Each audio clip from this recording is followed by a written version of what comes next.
संत एकनाथ महाराजांच्या घरी भगवान श्रीकृष्णाने 12 वर्ष श्रीखंड्या हे नाव धारण करून ज्या रांजणात पाणी भरले त्या रांजणाची पूजा आज गावातील नाथ मंदिर येथे उत्साहात संपन्न झाली। शेकडो वर्षापासून तुकाराम बीज बीजोत्सव मुहूर्तावर रांजणाची विधिवत पूजा केली जाते। संस्थान आणि सालकऱ्यांच्या वतीने नाथवंशज श्री वेणी माधव उर्फ सरदार महाराज गोसावी, छैया महाराज, हरिपंडित महाराज, मेघश्याम महाराज यांनी नागेश गुरु उपाध्ये, सौरभ गुरु पोहेकर यांच्यासह ब्रह्मवृंदांच्या मंत्रघोषात पवित्र अशा रांजणाची पूजा केली।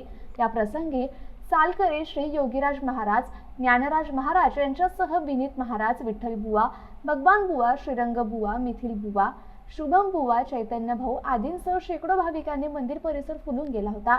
नाथवंशीय सौभाग्यश्री वेणी माधव गोसावी यांच्या हस्ते प्रथम घागर रांजणात ओतून पवित्र रांजण भरण्यास प्रारंभ करण्यात आला।